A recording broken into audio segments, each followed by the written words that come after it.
നമ്മളിന്ന് തയ്യാറാക്കാൻ പോകുന്ന ഉള്ളിത്തീയലാണ്. അതിന് 2 കപ്പ് ചെറിയ ചൂടുവെള്ളത്തിൽ ചെറിയ നെല്ലിക്ക വലിപ്പത്തിലുള്ള വാളംപുളി ഇട്ട് വയ്ക്കാം. 2 കപ്പ് തേങ്ങ മിക്സിയിലൊന്ന് ക്രഷ് ചെയ്തെടുക്കുക. പിന്നെ 2 ടേബിൾ സ്പൂൺ വെളിച്ചെണ്ണ ഒഴിച്ച് അതൊന്ന് നല്ല ബ്രൗൺ കളർ ആവുന്നത് വരെ വറുത്ത് എടുക്കുക. 2 തണ്ട് കറിവേപ്പില ചേർക്കുക.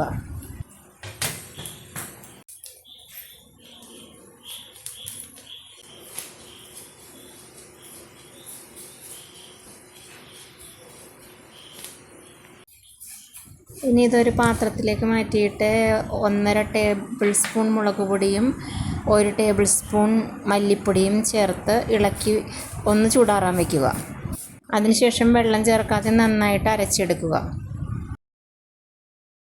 ഇനി ഒരു പാൻ അടുപ്പത്ത് വെച്ചിട്ട് 2 ടേബിൾ സ്പൂൺ വെളിച്ചെണ്ണ ഒഴിക്കുക. 1/2 ടീസ്പൂൺ കടുകിടുക. 4 ഉണക്കമുളക് ചേർക്കുക. ഒന്ന് ഇളക്കിയിട്ട് അപ്പോൾ തന്നെ 1.5 കപ്പ് ഉള്ളി ചേർത്ത് കൊടുക്കുക. ഉള്ളി നമ്മളിങ്ങനെ നീളത്തിൽ 2ആയിട്ട് അരിഞ്ഞതാണ്. ഇനി ഇതിലേക്ക് 4 പച്ചമുളകും 2 തണ്ട് കറിവേപ്പിലയും ചേർത്ത് നന്നായി വഴറ്റിയെടുക്കുക. ഇതിലേക്ക് 1/2 ടീസ്പൂൺ മഞ്ഞൾപ്പൊടിയും 2 ടീസ്പൂൺ ഉപ്പും ചേർക്കുക.